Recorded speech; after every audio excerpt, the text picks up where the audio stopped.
Class में हम लोग फिर पढ़ने जा रहे हैं इंग्लिश 12 क्लास का प्रोज सेक्शन का चौथा चैप्टर। कौन सा चैप्टर बच्चों? तो चौथे चैप्टर को जो हम पढ़ने जा रहे हैं प्रोज सेक्शन के, उसका नाम है आई हैव अ ड्रीम। क्या नाम है बच्चे? आई हैव अ ड्रीम का मतलब होता है मेरा एक सपना है। कौन ऐसा व्यक्ति है जो एक सपना देखता है बच्चा? तो नरेटर। नरेटर कहें तब, ऑथर कहें तब, राइटर कहें तब, सबका मतलब एक ही होता है कि लेखक है इसके मार्टिन लूथर किंग जूनियर। नाम क्या है इनका?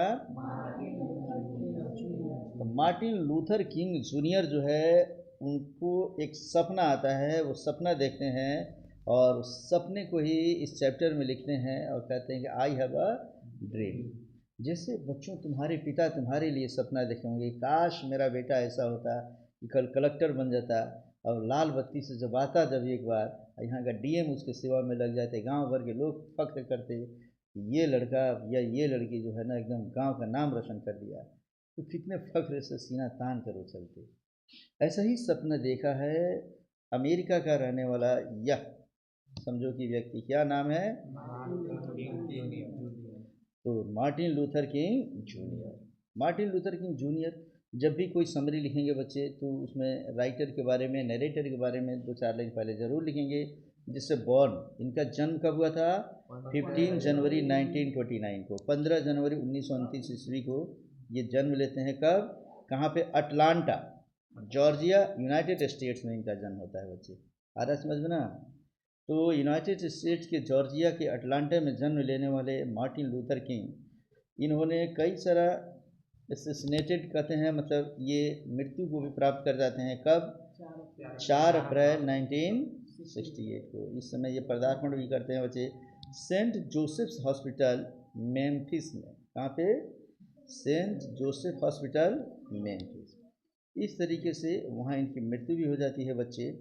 और फेमस स्पीच, उन्होंने जो सबसे फेमस स्पीच दिया बच्चे लोगों के सामने, और लोग उनके कायल हो गए, काश कि हर किसी की सोच अगर ऐसी होती तो कोई दिक्कत ही नहीं होता। उनका वो स्पीच था आई हैव अ ड्रीम। तो आई हैव अ ड्रीम किस प्रकार की विधा है? यह एक स्पीच है। क्या है जी? मार्टिन लूथर किंग जूनियर के द्वारा दिया गया एक स्पीच जो सबके दिलों को झकझोर दिया और सोचने के लिए मजबूर कर दिया गया बच्चे। इसमें हम पढ़ेंगे जैसे हमारे भारतीय हैं बच्चे, भारत में आज भी आज़ादी के इतने साल बाद भी कई सारे लोग हैं जो हिंदू मुस्लिम सिख ईसाई किए रहते हैं। हिंदुओं में भी कई प्रकार की विचारधाराएँ हैं, जैसे ब्राह्मण है और यहाँ का अगर कोई चमार है तो कई जगह देखने के लिए मिलता है कि ब्राह्मण उस चमार को कभी पुजारी नहीं बनाता है, मंदिर का पुजारी नहीं बनाएगा, सब काम करेगा लेकिन वो नहीं कर पाता है। तो यहाँ भी हम लोग सपना देख, काश एक ऐसा दिन होता कि हिंदुओं में ये जो ब्राह्मण का, क्षत्रिय का, वैश्य का, शूद्र का जो बंटवारा है ये नहीं होता, सब एक जैसे होते। कोई भी व्यक्ति यहाँ का कलेक्टर बन सकता, कोई भी व्यक्ति यहाँ का पुजारी बन जाए, ज्ञान के आधार पर सब एक जैसे हो जाए। जैसे कैसे हम लोग का सपना देखते हैं, ऐसे ही सपना देखा है कौन? Martin Luther King junior America में, और अपने फेमस स्पीच में कहता है आई हैव अ ड्रीम, मेरा एक सपना है। और वो एजुकेशन भी पाए स्कूल ऑफ थियोलॉजी से, माने उन्होंने स्कूल ऑफ थियोलॉजी 1951 से 1955 में ये एजुकेशन उन्होंने पाया है बच्चे, ठीक है ना? तो चलो हम पढ़ते हैं। क्वेश्चन रहेगा what is the summary of I have a dream, मेरा एक सपना है का सारांश क्या है? तो मैं तुम्हें बताऊं कि सबसे पहले अंग्रेज़ी बताने के पहले इसके हिंदी की एक छोटी सी स्टोरी मैं तुम्हें बताता हूं जो तुम्हारे दिमाग में बैठ जाएगा ये आखिर है क्या। तो उसके बाद हम लोग को एक्सप्लेन करने में मैं जब करूँगा तो कई जगह बिना मेरे समझाए हुए तुम समझ सकते हो बच्चे। तो इस चैप्टर को हम समझते हैं मेरा एक सपना है। तो मेरा एक सपना है बाय मार्टिन लूथर किंग के द्वारा लिखा गया। ये कहते हैं कि मेरा एक सपना है मार्टिन लूथर किंग जूनियर द्वारा दिया गया एक भाषण है। क्या है जी? भाषण माने स्पीच है। कहते हैं वे अपने समय के महान लेखकों में से एक थे, उन्होंने बहुत सारी कहानियाँ, लेखों और भाषणों को लिखा, यह उनमें से एक है।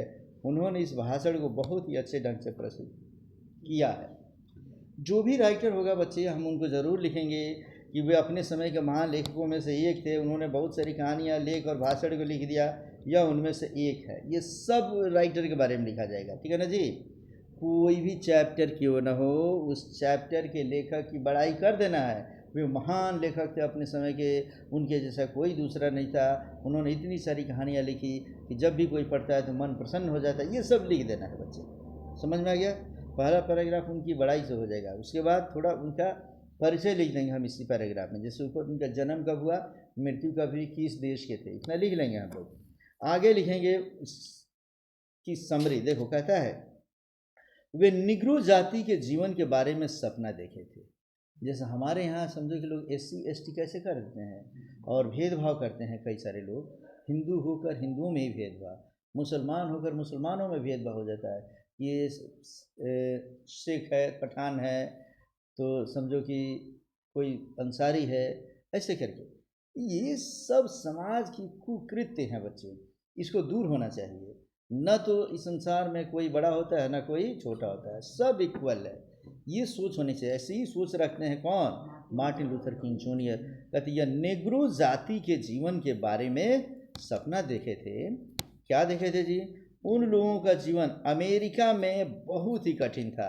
वे लोग बहुत सारी मुसीबतों का सामना करते थे। इसका मुख्य कारण गोरे और काले में रंग भेद का अंतर था। जैसे अमेरिका हो, ब्रिटेन हो, फ्रांस हो, जर्मनी हो, ये सब ऐसे देश हैं बच्चे, वहाँ समझो कि SC ST EBC BC का झगड़ा नहीं है, वहाँ गोरे और काले का। गोरे जो होते हैं वे अपने आप को सभ्य कहते हैं और कहते हैं कि काले लोगों को सभ्य बनाने के लिए ईश्वर ने हमारा जन्म दिया है। आ रहा समझ में ना जी। अर्थात जैसे हमारे यहाँ भी, हमारे देश में भी हम लोग देखते हैं कि प्रायः जो भी आर्य आए बाहर से, वे वंशज अपने आप को कहते हैं कि मैं ब्राह्मण हूँ, ठीक है ना जी। प्रायः तुम्हें यहाँ ब्राह्मण कौन से कलर के दिखाई देंगे, गोरे कलर के ही दिखाई देते हैं बच्चे। बहुत कम ही एक आधी ब्राह्मण होंगे जो गोरे नहीं होंगे, कहीं ना कहीं मिक्सअप की वजह से होता है बच्चे। आ रहा समझ में ना। तो इन जातियों को भी कभी कभी लगता है कि हम अच्छे हैं और यहाँ जो असभ्य है, जो SC है, ST है, डोम है, चमार है, हरिजन है, शर्मा है, कुर्मी है, कोयरी है, ये सब नीच जाति का है। इस सबको पढ़ने लिखने का ज़रूरत नहीं है, ये सब हम लोग की सेवा में लगे रहे। ये सब मिथ्या हमें भी क्या करना चाहिए जी, हटा देना चाहिए। जान लेना चाहिए कि कोई भी व्यक्ति पढ़ ले तो वही महान है, वही बड़ा है। लेकिन हम अब अपने देश की बातें नहीं करेंगे बच्चे। समझाने के लिए मैं तुम्हें बता दिया कि इसी प्रकार की सोच कहाँ पे है, अमेरिका में भी। तो अमेरिका में दो ही चीज़ है, क्या, गोरे और काले। तो गोरे अपने आप को क्या समझते हैं, सिविलाइज, और काले को क्या समझते हैं, अनसिविलाइज। तो वे नहीं चाहते हैं कि जो काले हैं वो बढ़िया से जिए, खाए पिए। वो यही चाहते हैं कि काले जो भी है ना, हम लोग की सेवा में लगे रहे। क्लियर है बच्चा। तो वही सोचते हैं कि काश गोरे लोग काले लोगों के साथ अच्छा व्यवहार नहीं करते थे बच्चे। समझ में आ गया ना जी। तो हम अपने देश की तुलना कर सकते हैं इसमें, ठीक है ना। वे हमेशा एक दूसरे से लड़ते झगड़ते रहते थे, वे लोग अपने जीवन में खुश नहीं थे। माने कुल मिलाकर जो भी गोरे लोग थे बार बार झगड़ा कर देते थे, किससे, काले लोगों के साथ। और काले लोगों में जो भी उसमें पढ़ा लिखा होता था वो इसका विरोध करता था, जिसका नतीजा होता था कि उन लोगों में झगड़ा झंझट बार बार होते रहता था। तो मार्टिन लूथर किंग के अनुसार, मार्टिन लूथर किंग जो सपना देख रहे हैं बच्चे, उसके अनुसार वो क्या सपना देखते हैं, यदि उन लोगों को अपना अधिकार नहीं मिलेगा यह राष्ट्र के लिए घातक होगा। देख लो बच्चे, अगर मार्टिन लूथर किंग कहते हैं कि जिस देश में हम रहते हैं, अमेरिका में जितने गोरे लोग हैं, अगर काले लोगों को अगर प्रताड़ित कर रहे हैं तो एक दिन यह देश के लिए घातक होगा। ये सब के सब इस देश से ही नफरत करने लगेंगे, या सब एक समूह बनाएंगे तो गोरे को काट डालेंगे, मार डालेंगे, तोड़ डालेंगे। आ रहा समझ में ना बच्चे। इसीलिए चाहे कोई भी देश हो, वहाँ जाति, धर्म, लिंग के आधार पर भेदभाव नहीं करना चाहिए। वो कहते हैं कि अगर उन लोगों को अनदेखा किया जाएगा तो यह राष्ट्र के लिए खतरनाक सिद्ध होगा। तो यही सोचकर वो बताते हैं कि जितने भी काले लोग हैं, गोरे लोग हैं, इसमें कोई भेदभाव न हो, सब लोग को क्या रखा जाए, इक्वल रखा जाए, समान अधिकार दिया जाए, समान शिक्षा दी जाए और सब के प्रति सम्मान की भावना रखी जाए। उन्हें विश्वास था कि एक दिन पूरा अमेरिका एक साथ हाथ में हाथ मिलाकर चलेगा। उस समय अमीरी और गरीबी के बीच कोई भेदभाव नहीं रहेगा सचमुच मार्टिन लूथर किंग का यह सपना बहुत ही महान था। क्या देखते हैं जी, काश एक दिन ऐसा आता कि यहाँ के गोरे और काले सभी हाथ में हाथ मिलाकर चलते, कोई भेदभाव नहीं रहता, सब एक जैसे होते। सब उस दिन समझो कि अमेरिका के लिए सबसे बेहतरीन दिन होगा। तो मार्टिन लूथर किंग का विचार कैसा है बच्चे, बता दो तुम लोग, अच्छा है कि बुरा है? बहुत ही अच्छा है बच्चे। उसी विचार के आधार पर हमें अपने देश में भी सोचना चाहिए। हमें अपने देश में गोरे और काले का भेद को बदल कर यहाँ समझो कि SC ST EBC BC general के रूप में बांट दिया गया है। हमें भी इसको क्या करना चाहिए, दूर करना चाहिए, और सबको एक साथ एक सुविधा दे दी जाए, तब समझो कि हमारे देश का भी कल्याण ही कल्याण है बच्चे। पढ़ो, मैं अब फिर से हम पढ़ते हैं किसके बारे में, आई हैव अ ड्रीम। समरी निकालो बच्चे और उसको लिखना शुरू करोगे नीचे से, ठीक है ना। कहता है कि आई हैव अ ड्रीम, ठीक से समझते चलो इसे। आई हैव अ ड्रीम माने मेरा एक सपना है, हैज़ बीन रिटेन या delivered by Martin Luther king. माने यह हैज़ बीन रिटेन माने लिखा गया किसके द्वारा, मार्टिन लूथर किंग के द्वारा लिखा गया। या डिलीवर्ड का मतलब उसको भाषण देना होता है, देना होता है, माने दिया गया, ये स्पीच है। तो भाषण जो दिया जाता है तो उसको, सपोज मैं कहता हूँ कि मैं भाषण देता हूँ, तो आई गिव स्पीच नहीं होगा, वो कोई वस्तु नहीं उठा कर दे दिया जाता है। तो इसीलिए भाषण देने के लिए हम डिलीवर का प्रयोग करेंगे। क्या प्रयोग करेंगे, आई डिलीवर द स्पीच, ठीक है ना। कहता है कि he was one of the greatest writers of his time, माने वह अपने समय के ग्रेटेस्ट राइटर, महान लेखकों में से वन ऑफ माने होता है एक थे। माने उल्टा पढ़ेंगे, जैसे मैं बता रहा हूँ, जैसे गोल गोल घेर रहा हूँ तुम्हें, वैसे समझोगे। स्क्रीन पे नहीं आ रहा है बच्चे, घर पे देखोगे तो समझ में आएगा, ठीक है ना। तो पीछे से पढ़ते हुए जाएंगे, समझ में आएगा। कहता है ही रोट, उन्होंने लिखा, मेनी स्टोरीज, कई सारी कहानियाँ लिखी हैं उन्होंने, स्पीचेज, कई सारे समझो कि भाषण लिखे हैं उन्होंने, एंड एसेज, कई सारा निबंध भी लिख दिया है बच्चे। कहता है this is one of them, यह उनमें से एक है। He has presented the story very well, और उन्होंने समझो कि इस स्टोरी को, स्टोरी की जगह हम क्या लिख देंगे, स्पीच लिख लेंगे, ठीक है ना।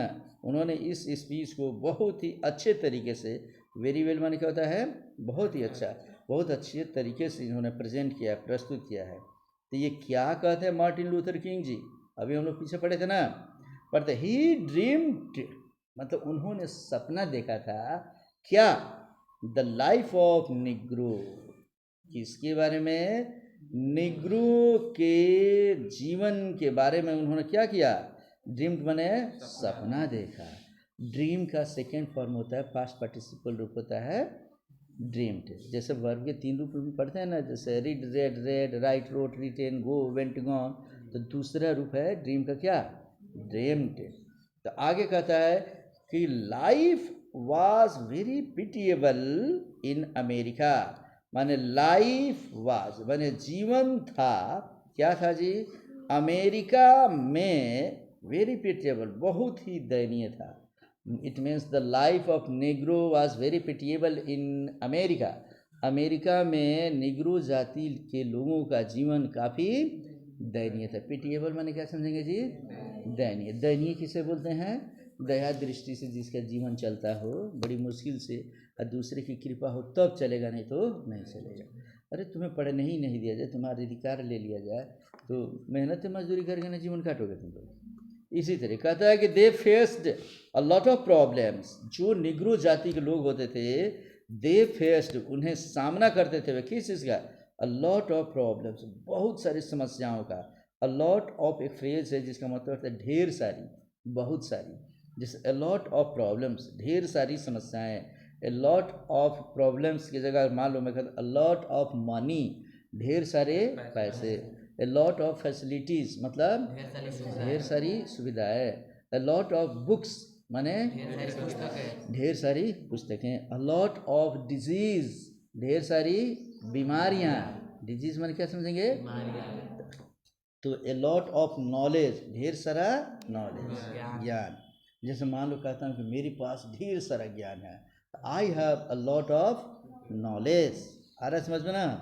अब मान लो क्या नाम है तुम्हारा, पप्पू। पप्पू के पास ढेर सारे कपड़े हैं, तो क्या कहेंगे, Pappu has a lot of clothes. तो अ लॉट ऑफ से सेंटेंस बनाने आ गया बच्चे, फ्रेज भी एक तो याद कर लिए तुम लोग।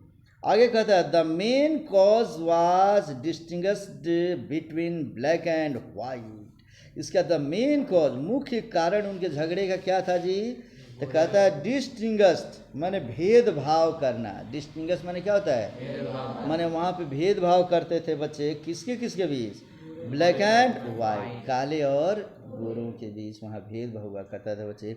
माने जो गोरे थे वे अपने आप में काले लोगों को नहीं लगाते थे, वे कहते थे we have born in this world to educate the blacks. माने जो काले लोग हैं उनको सभ्य करने के लिए, शिक्षित करने के लिए ईश्वर ने हम लोगों को जन्म दिया है। आ रहा है समझ में। तो इस तरीके से बच्चे भेदभाव का इतना वहाँ बड़ा प्रभाव था।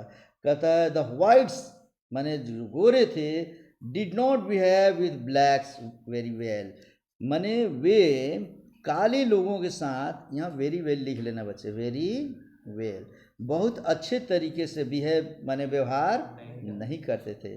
माने जब भी गोरे माने किसी काले के साथ व्यवहार करते थे तो बुरा व्यवहार करते थे। कहता है they always fought with each other, वे हमेशा एक दूसरे से लड़ते झगड़ते रहते थे।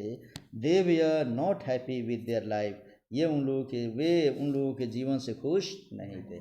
माने जब भी गोरे जब मिलते थे बच्चे तो काले लोगों को बेइज्जत करते थे और उन्हें कुछ कह देते थे, या कहीं से उनको हटा देते थे, कहीं काम ही नहीं करने देते थे, कहीं एंट्री नहीं करने देते थे, जिसका नतीजा था कि विरोध करने पर आपस में सब लोगों में क्या होता था, झगड़ा झंझट होते रहता था। According to Martin Luther King Junior, Martin Luther King Junior के अनुसार, अब वो क्या सोचता है बच्चे मार्टिन लूथर किंग, सपने में वही बताता है। कहता है मार्टिन लूथर किंग इफ, यदि they will not gate their rights, माने दे वे लोग विल नॉट, अगर नहीं गेट माने प्राप्त करेंगे क्या, देयर राइट्स, अगर जो काले लोग हैं उनके बारे में बताता है, if they will not gate their rights, अगर उन लोगों को अपना अधिकार नहीं मिलेगा तो क्या होगा जी, देन माने होता है तब, it will be फेटेड for the nation, यह नेशन माने राष्ट्र के लिए घातक होगा। It will be fatal, fatal माने क्या होता है, घातक, माने बहुत खतरनाक है। अरे जब कोई व्यक्ति को बहुत सताएंगे हम लोग तो सहेगा, सहते सहते जाएगा, एक दिन अपने को ही विस्फोट करके उड़ा देगा। तो जितने सब लोग होंगे मर जाएंगे कि नहीं जी, मरता क्या न करता बच्चे। इसीलिए बहुत ज़्यादा किसी को सताना नहीं है बच्चे। कहते if they will be ignored, यदि उन्हें इग्नोर किया गया, अनदेखा किया गया, इग्नोर माने क्या होता है, अनदेखा, then it would be dangerous for the nation, तो यह राष्ट्र के लिए डेंजरस माने खतरनाक होगा। आ रहा समझ में ना जी। कहता ही बिलीव्ड दैट, और वह एक विश्वास करते, सपने में ही वो विश्वास है उसको क्या, कि वन डे, एक दिन ऐसा आएगा, the whole of America will work hands with hand, एक दिन अमेरिका हाथ से हाथ मिलाकर, गोरे और काले का भेदभाव मिलाकर और एक साथ चलेगा। ये सपना है किसका, मार्टिन लूथर किंग जूनियर का बच्चे। कहता है कि देयर विल नॉट बी, देख लो क्या कहता है कि there will not be any differences, माने कोई अंतर नहीं होगा। डिफरेंस माने क्या होता है, अंतर, बिटवीन पुअर एंड रिच, गरीब और अमीर के बीच कोई अंतर नहीं होगा। There will not any differences between black and white, अंग्रेजी में बताता है कि वो गोरे और काले के बीच भी कोई अंतर नहीं होगा, गरीबों और अमीरों के बीच भी कोई अंतर नहीं होगा। रियली, वास्तव में या सचमुच, it was a great dream of Martin Luther King junior, सचमुच यह मार्टिन लूथर किंग का बहुत ही महान सपना है बच्चे। यदि अगर इसे पूरा कर दिया जाता तो निश्चित रूप से समझो कि अमेरिका डेवलप कर जाता, और अमेरिका डेवलप किया तो मैं बता दूं बच्चे कि अमेरिका में जब 16वें राष्ट्रपति बनते अब्राहम लिंकन, तो वह पहले ऐसे राष्ट्रपति हैं जो काले राष्ट्रपति हैं। काले लोगों में से आते हैं। समझ में आ गया ना जी। इसके पहले जितने अमेरिका के राष्ट्रपति बने थे सब क्या थे, गोरे थे। और वह जब आए तो उन्होंने डेमोक्रेसी की परिभाषा दिया, क्या, democracy is by the people for the people of the people. जनता का जनता के लिए, जनता द्वारा शासन को क्या कहते हैं जी, लोकतंत्र कहते हैं। इस तरीके से मार्टिन लूथर किंग जो सपना देखता है और कहता है कि आई हैव अ ड्रीम, मेरा एक सपना है, तो वो सपना अच्छा था कि बुरा था बच्चे? क्या उसके कंपैरिजन हमारे देश में भी हम लोग को सपना देखना चाहिए कि नहीं? हमारे देश में भेदभाव है कि नहीं? गोरे और काले का नहीं है, लेकिन जाति प्रथा का भेदभाव है बच्चे। SC ST EBC BC general ऐसे करके इतने टुकड़े में बांट दिया गया है कि हम लोग परेशान रहते हैं बच्चे। काश हमारे देश में भी ऐसा ही हो जाता बच्चा, और हमारे यहाँ से भी जाति प्रथा खत्म हो जाती और सब हाथ से हाथ मिलाकर एक साथ चलते। ठीक है बच्चे, तो मिलते हैं हम लोग फिर नेक्स्ट वीडियो में इसके 5वें चैप्टर में। ओके।